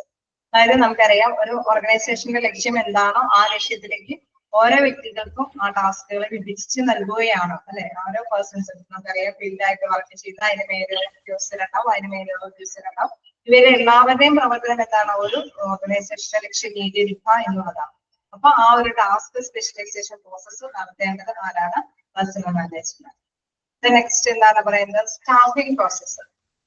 Staffing പ്രോസസ്സിൽ പറയുന്നത് involving manpower planning, developing source of recruitment, assessment of applications, employment decisions, induction and orientation, transfers, promotion and demotions. അതായത് നമുക്കറിയാം ഒരു staffing process എന്ന് പറയുമ്പോൾ അവിടെ ജോലിക്ക് വരുന്ന വ്യക്തികൾ, അല്ലെ? അപ്പൊ അവരെ ചില വ്യക്തികൾക്ക് എന്താണ് കുറച്ച് മാൻ പവർ പ്ലാനിങ്ങോട് കൂടിയിട്ട് അവരുടെ വർക്ക് ചെയ്യുന്നവരുടെ ആ ഒരു എഫിഷ്യൻസി ഡെവലപ്പ് ചെയ്യാൻ വേണ്ടിയിട്ടുള്ള കുറെ കാര്യങ്ങൾ ചെയ്തു കൊടുക്കേണ്ടതാണ്. ചില ഭാഗത്ത് എന്താണ് എന്തെങ്കിലും വേക്കൻസികളൊക്കെ ഫില്ല് ചെയ്യേണ്ടതാണ്, അല്ലെ? ആ ഫില്ല് ചെയ്യേണ്ടത് എന്തെങ്കിലും എന്താണ് അവിടെ കുറച്ച് ആപ്ലിക്കേഷൻസ് നമ്മൾ അസസ്മെന്റ് ചെയ്യാൻ വിലയിരുത്തേണ്ടതുണ്ട്. പിന്നെ എംപ്ലോയ്മെന്റ് ഡിസിഷൻസ് അവിടെ യോഗ്യതയുള്ളവരാണോ എന്ന് തീരുമാനിക്കേണ്ടതുണ്ട്. ഇൻഡക്ഷൻ ആൻഡ് ഓറിയന്റേഷൻ അവിടെ തീരുമാനത്തിൽ എത്തിക്കഴിഞ്ഞാൽ ആ വ്യക്തികളെ കൊണ്ടുവന്ന് അവർക്ക് ജസ്റ്റ് ഒരു ട്രെയിനിങ്, അല്ലെ, ഓറിയന്റേഷൻ ഒക്കെ കൊടുക്കേണ്ടതുണ്ട്. തന്നെ അതേപോലെ തന്നെ വർക്ക് ചെയ്യുന്ന വ്യക്തികൾക്ക് ആ വേക്കൻസി നമുക്കറിയാം ഒരു സ്ഥാപനത്തിൽ ഒഴിവ് ഉണ്ടാകുമ്പോഴെന്താണ് അവിടെ കൂടുതൽ നാളെ എക്സ്പീരിയൻസ് ഉള്ളവരെന്താണ് പ്രൊമോട്ട് ചെയ്യും, അല്ലെ? അപ്പൊ താഴെയുള്ള ലെവലിലുള്ള വർക്ക് വേക്കൻസികളാണ് ഒഴിഞ്ഞു വരുന്നത്. അപ്പൊ വേക്കൻസികൾ എങ്ങനെയാണോ ആ വേക്കൻസിക്ക് അനുസരിച്ചിട്ട് മറ്റുള്ളവരെ അപ്ലിക്കേഷൻസ് വെച്ച് ഫില്ല് ചെയ്യേണ്ടതുണ്ട്. ആദ്യം തന്നെ ഇങ്ങനെ ഫില്ല് ചെയ്യുമ്പോൾ എന്താണ് അവിടെയുള്ള വർക്കേഴ്സിന് തന്നെ ചിലപ്പോൾ പ്രൊമോഷനൊക്കെ കൊടുക്കേണ്ടതുണ്ട്, ട്രാൻസ്ഫർ ഒക്കെ കൊടുക്കണം. നമുക്കറിയാം ഒരു ഡിപ്പാർട്ട്മെന്റിൽ നിന്ന് മറ്റൊരു ഡിപ്പാർട്ട്മെന്റിലേക്ക്. ഇപ്പൊ ഹോസ്പിറ്റലിലൊക്കെ ആകുമ്പോൾ കാർഡിയോളജി ഡിപ്പാർട്ട്മെന്റ് വേറെ ഏതെങ്കിലും ഡിപ്പാർട്ട്മെന്റ്, ന്യൂറോളജി ഡിപ്പാർട്ട്മെന്റിലേക്കൊക്കെ ചിലപ്പോൾ ഓഫീസ് വർക്ക് ചെയ്യുന്നവരൊക്കെ അവരൊക്കെ ട്രാൻസ്ഫർ ചെയ്യാറുണ്ട്. അപ്പൊ ആ ഒരു വേക്കൻസി അങ്ങനെ ഫില്ല് ചെയ്യാൻ പറ്റുമെന്ന് ആദ്യം തന്നെ നോക്കും. അവരുടെ എക്സ്പീരിയൻസ് ഒക്കെ നോക്കും, അവരുടെ ക്വാളിറ്റി ഒക്കെ നോക്കും. അതിനുശേഷം വേറെ ഏതെങ്കിലും വേക്കൻസിയിലേക്ക് മറ്റു പേഴ്സൺസിനെ അപ്ലൈ ചെയ്യേണ്ടതുണ്ടോ എന്ന് നോക്കും. അങ്ങനെ ആപ്ലിക്കേഷൻസ് വിലയിരുത്തിയിട്ട് അവർക്ക് അപ്പോയിന്റ്മെന്റ് കൊടുക്കുകയാണെങ്കിൽ അവർക്ക് എന്താണ് പ്രധാനമായിട്ടും ട്രെയിനിങ് ഒക്കെ കൊടുക്കേണ്ടതുണ്ട്. ആ ട്രെയിനിങ്ങും കാര്യങ്ങളൊക്കെ ചെയ്യിക്കും. അങ്ങനെ വ്യത്യസ്ത കാര്യങ്ങൾ സ്റ്റാഫിങ്ങുമായി ബന്ധപ്പെട്ട വ്യത്യസ്ത പ്രവർത്തനങ്ങൾ ആര് ചെയ്യേണ്ടതുണ്ട്? പേഴ്സണൽ മാനേജർ ചെയ്യേണ്ടതുണ്ട്. ഇവിടെ പ്രൊമോഷൻ ഡിമോഷൻ ഒക്കെ ഉണ്ട്. അതായത് ഡിമോഷൻ എന്നൊക്കെ പറഞ്ഞാൽ നിങ്ങൾ താഴേക്ക് പഠിക്കുന്നുണ്ട്. ഇതിന്റെ ഓരോ ഹെഡിങ്ങും നിങ്ങൾ താഴേക്ക് പഠിക്കുന്നുണ്ടോ? അതില് നിങ്ങൾ വ്യക്തമായിട്ട് അതിൽ കൂടുതൽ ഡീറ്റെയിൽ ആയിട്ട് പഠിക്കുന്നതുകൊണ്ടാണ് ഞാൻ ജസ്റ്റ് പറഞ്ഞു പോയത്. ഈ പറഞ്ഞ പ്രൊമോഷൻ ഡിമോഷൻ അതേമാതിരി ട്രാൻസ്ഫർ എന്താന്നൊക്കെ അത് ജസ്റ്റ് ഞാൻ ഇവിടെ പറഞ്ഞതേ ഉള്ളൂ. ഇതെല്ലാം നിങ്ങൾക്ക് പഠിക്കാനുള്ളതാണ്. അപ്പൊ ഇത്തരം പ്രവർത്തനങ്ങളെല്ലാം ചെയ്യുന്നത് ആരാന്ന് പറയുന്നത് പേഴ്സണൽ മാനേജ്മെന്റ് പ്രവർത്തനമാണെന്ന് പറയുന്നത്. Then performance appraisal process. Performance appraisal process എന്ന് പറയുമ്പോൾ എന്താണ് related with constant evaluation of the employees' work so that when necessary promotion, pay raises, transfers, training, etc. may be given. അതായത് നമ്മളിപ്പോ പെർഫോമൻസ് അപ്രൈസ് എന്ന് വെച്ചാൽ അവരുടെ ഓരോരുത്തരുടെയും പ്രവർത്തനം വിലയിരുത്തിയിട്ടാണ് ഈ വ്യക്തികൾക്ക് പ്രൊമോഷൻ വേണോ, അല്ലെങ്കിൽ എന്തെങ്കിലും വേറെ ട്രെയിനിങ് ആവശ്യമാണോ, അല്ലെങ്കിൽ കൂടുതൽ പൈസ കൂടുതൽ ഫിനാൻസ് കൂട്ടി കൊടുക്കേണ്ടതുണ്ട്, അല്ലെങ്കിൽ അവർക്ക് വേറെ ട്രാൻസ്ഫർ കൊടുക്കണോ, അല്ലെങ്കിൽ കൂടുതൽ എന്തെങ്കിലും പ്രോഗ്രാമിന്റെ ഇങ്ങനത്തെ ട്രെയിനിങ് കൊടുക്കേണ്ടതുണ്ടോ എന്നുള്ളതൊക്കെ വിലയിരുത്താനായിട്ട് സാധിക്കുകയുള്ളൂ. അപ്പൊ ഇത്തരത്തിലുള്ള പ്രവർത്തനങ്ങൾ ചെയ്യുന്നത് ആരാണ്? പേഴ്സണൽ മാനേജർ ആണ്. അപ്പൊ ഇതുവരെ നമ്മൾ കണ്ട പ്രവർത്തനങ്ങളിൽ ലീഡർഷിപ്പ് പ്രോസസ് ഉണ്ട്, ജസ്റ്റിസ് ഡിറ്റർമിനേഷൻ പ്രോസസ് ഉണ്ട്, ടാസ്ക് സ്പെഷ്യലൈസേഷൻ പ്രോസസ് ഉണ്ട്, സ്റ്റാഫിംഗ് പ്രോസസ് ഉണ്ട്, then എന്താണ് പെർഫോമൻസ് അപ്രൈസൽ പ്രോസസ് ഉണ്ട്. ഇത് അപ്പോയിന്റ്മെന്റ് ഒക്കെ കഴിഞ്ഞതിന് ശേഷം ഇവര് ചെയ്യുന്ന പ്രവർത്തനങ്ങളെ വിലയിരുത്തുകയും എന്തെങ്കിലും പ്രൊമോഷനോ അല്ലെങ്കിൽ ട്രാൻസ്ഫറോ അല്ലെങ്കിൽ ട്രെയിനിങ് എന്ന് ചെയ്യിക്കേണ്ടതുണ്ട്. Then training and development process. Then blend of many sub processes which intended to correct the quality of work of the individual. അതായത് നമുക്കറിയാം ഏതൊരു പേഴ്സൺസിനെയും അവിടെ അപ്പോയിന്റ്മെന്റ് ചെയ്യുമ്പോൾ അല്ലെങ്കിൽ അവിടെ വിലയിരുത്തുമ്പോൾ നമ്മൾ എന്താണ് പ്രധാനമായിട്ട് ഉദ്ദേശിക്കുന്നതാണ് അവരുടെ നോളജും അല്ലെങ്കിൽ സ്കില്ലും നന്നായിട്ട് തന്നെ ഉപയോഗപ്രദമാക്കി ലക്ഷ്യത്തിലേക്ക് മാക്സിമം യൂട്ടിലൈസ് ഉപയോഗപ്രദമാക്കണം എന്നാണ്. അപ്പൊ അതിന് വേണ്ടിയിട്ട് എന്തെങ്കിലും ട്രെയിനിങ്ങോ ഡെവലപ്മെന്റോ അതിന് വേണ്ടിയിട്ടുള്ള എന്തെങ്കിലും പ്രോഗ്രാമുകളോ അല്ലെങ്കിൽ ട്രെയിനിങ്ങുകളോ അവർക്ക് കൊടുക്കണമെന്ന്. Many sub process which intended to correct the quality of work individual. എല്ലാ പ്രവർത്തനങ്ങളും ഡിപ്പെൻഡ് ചെയ്യുന്നത് അതിനോട് കൂട്ടിച്ചേർന്നതാണ് എന്ത് ഈ ഓരോ ഇൻഡിവിജ്വലിന്റെയും വർക്ക് നല്ല ഗുണമേന്മയോടുള്ളതാക്കി തീർക്കുക എന്നുള്ളതിനെ കൂട്ടിച്ചേർന്നിട്ടുള്ളത്. അതായത് അവിടെയുള്ള ഓരോ വ്യക്തികളും വർക്ക് ചെയ്യുന്നത് മാക്സിമം എഫിഷ്യന്റോടുകൂടി വർക്ക് ചെയ്യുക എന്നുള്ള കാര്യമാണ് പേഴ്സണൽ മാനേജ്മെന്റിന്റെ പിന്നിലുള്ളവരെ ആഗ്രഹിക്കുന്നത്. അപ്പൊ അതിനാവശ്യമായിട്ടുള്ള ട്രെയിനിങ് ഡെവലപ്മെന്റ് പ്രോസസ് ഒക്കെ നടത്തണം എന്നുള്ളത്. Then compensation and reward process.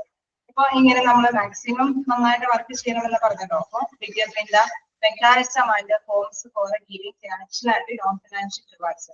നല്ല രീതിയിൽ മാക്സിമം അവര് എഫിഷ്യന്റ് ആയിട്ട് വർക്ക് ചെയ്യണമെങ്കിൽ എന്താണ് അവർക്ക് വേണ്ടിയിട്ട് ചിലപ്പോൾ ചില റിവാർഡ്സുകളോ എന്തെങ്കിലും ഫിനാൻഷ്യലി കുറച്ച് കൂടുതൽ സാലറി കൂട്ടിക്കൊടുക്കുകയോ അല്ലെങ്കിൽ ഓവർ ടൈമിന് സാലറി കൊടുക്കുകയോ അല്ലെങ്കിൽ ലീവ് വിത്ത് സാലറി എന്തെങ്കിലും നന്നായിട്ട് ചെയ്യുകയാണെങ്കിൽ നന്നായിട്ട് തന്നെ അവരെ പെട്ടെന്ന് ആ ടാസ്കുകൾ കൈകാര്യം ചെയ്ത് പോവുകയാണ് ലക്ഷ്യത്തോടുകൂടി ചെയ്യുമ്പോൾ അവരെ കൂടുതൽ ഇങ്ങനത്തെ എന്തെങ്കിലുമൊക്കെ കോമ്പൻസേഷൻസ് ഒക്കെ ഇവർക്ക് കൊടുക്കുമ്പോൾ അവർ മാക്സിമം നന്നായിട്ട് വർക്ക് ചെയ്യാനായിട്ട് അവരുടെ തൊഴിലാളികളെ ശ്രമിക്കുമെന്നുള്ളത്. Then collective bargaining process. അതായത് ലാസ്റ്റ് പ്രോസസ്സിൽ പറയുന്നത് process that decide the relationship between the union and the employer regarding wages, benefits, hours and working conditions etcetera. അപ്പൊ ഇതിൽ പറയുന്ന വേറൊരു പ്രോസസ് കൂടിയുണ്ട്. അതായത് അവിടെ നമുക്കറിയാം തൊഴിലാളികൾക്ക് അവരെ തന്നെ യൂണിയൻ മെമ്പേഴ്സ് ഒക്കെ ഉണ്ടാവും അല്ലെ. അപ്പൊ അവരുമായി ബന്ധപ്പെട്ട് വരുമ്പോൾ അവരുടെ ബെനിഫിറ്റ് അല്ലെങ്കിൽ സാലറിയിൽ അല്ലെങ്കിൽ കൂലിയില് അല്ലെങ്കിൽ അവേഴ്സില് കൂടുതൽ അവേഴ്സ് ചെയ്യുമ്പോൾ അതനുസരിച്ചിട്ട് കൂലി കിട്ടാതെ വരുന്നത് അല്ലെങ്കിൽ വർക്കിംഗ് കണ്ടീഷൻ അവര് ചെയ്യുന്ന വർക്കുകൾ നമ്മൾ പ്രധാനപ്പെട്ട നല്ല രീതിയിലുള്ള എൻവയോൺമെന്റ് അല്ലാത്ത രീതിയിൽ ബുദ്ധിമുട്ടിയാണ് വർക്ക് ചെയ്യണമെങ്കിൽ തൊഴിലാളികളുടെ സംഘടനാ നേതാക്കളുമായിട്ട് എന്തെങ്കിലും അല്ലെ മാനേജ്മെന്റ് തമ്മിൽ എന്തെങ്കിലും തർക്കങ്ങൾ ഉണ്ടാവും. ഈ തർക്കങ്ങളുടെ ആ ഒരു പരിഹാരത്തിന് വേണ്ടിയിട്ടുള്ള പ്രവർത്തനം കാഴ്ചവെക്കുന്നത് ആരാണ്? പേഴ്സണൽ മാനേജ്മെന്റ് പിന്നിലുള്ളവരാണ്. Collective bargaining process that decides തീരുമാനിക്കുന്നു the relationship between the union and the employer. Employer എന്ന് പറയുമ്പോൾ മാനേജ്മെന്റ് തരത്തിലുള്ളത് അല്ലെ, തൊഴിലുടമ. Regarding wages, benefits, hours and working conditions. അവിടെയുള്ള കൂലിക്കോ എന്തെങ്കിലും വേറെ എന്തെങ്കിലും ബെനിഫിറ്റ്സിനോ അല്ലെങ്കിൽ അവേഴ്സ് ഇത്ര സമയം പണിയെടുക്കുന്നതുമായി ബന്ധപ്പെട്ടോ അല്ലെങ്കിൽ വർക്കിംഗ് കണ്ടീഷൻ അവിടെയുള്ള വർക്ക് ചെയ്യുന്ന ഒരു പശ്ചാത്തലവുമായി ബന്ധപ്പെട്ട എന്തെങ്കിലും പ്രോബ്ലംസ് യൂണിയനും എംപ്ലോയറും തമ്മിൽ തൊഴിലുടമയും തമ്മിലുണ്ടെങ്കിൽ അതിനിടയിൽ പ്രവർത്തിക്കുന്ന ഒരു ഒരു ഡിസിഷൻ ഒക്കെ എടുക്കാനുള്ള ഒരു പ്രവർത്തനം കൂടി ആരുടെയാണ്? പേഴ്സണൽ മാനേജറുടെയാണ്. ഓക്കെ, ജസ്റ്റ് ഒന്ന് നോക്കാം. എന്തെങ്കിലും ഡൗട്ട് ഉണ്ടെങ്കിൽ ചോദിക്കാം.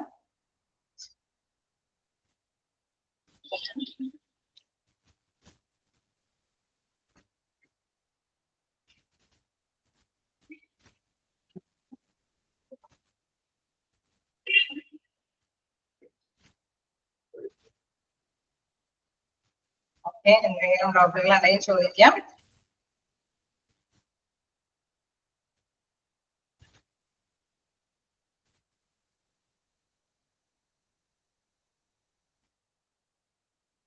വീണ്ടും ഏതെങ്കിലും ഭാഗം പറയേണ്ടതുണ്ടെങ്കിൽ ചോദിക്കാമോ? ഏതെങ്കിലും പോയിന്റ്സ് വീണ്ടും റിപ്പീറ്റ് ചെയ്യേണ്ടതുണ്ടെങ്കിൽ ചോദിക്കാം. ഇതിനകത്ത് ഏതെങ്കിലും ഭാഗത്ത് എടുത്തത് ഡെഫിനിഷൻ തുടങ്ങിയാണ് അല്ലെ. എന്തായാലും ഇന്ന് തന്നെ വായിച്ചു നോക്കാത്ത രണ്ട് പേജെങ്കിലും കവർ ചെയ്ത് പോവാതിരുന്ന നമുക്ക് മുന്നോട്ട് പോകാൻ സാധിക്കില്ല. 3 പേജ് 2 പേജ് എങ്കിലും നമ്മളൊന്ന് വിചാരിച്ചിട്ട് പോകണം. അപ്പൊ ജസ്റ്റ് ഒന്ന് നോക്കാം, എന്തെങ്കിലും ഡൗട്ട് ഉണ്ടെങ്കിൽ ചോദിക്കാം.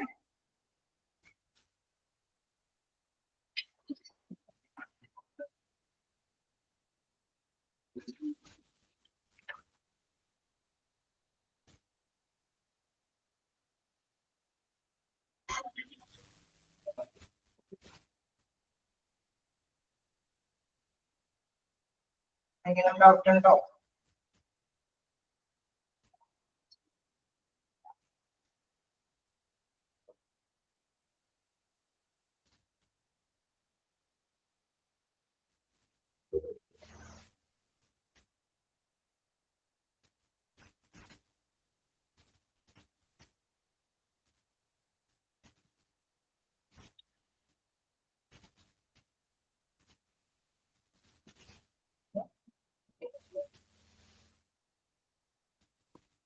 അപ്പൊ നമുക്ക് നെക്സ്റ്റ് ക്ലാസ്സിൽ കാണാം.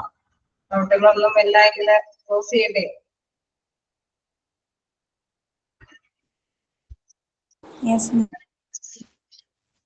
നല്ല കമന്റ് ഒക്കെ തന്നിട്ടുണ്ട്. Anyway thank you.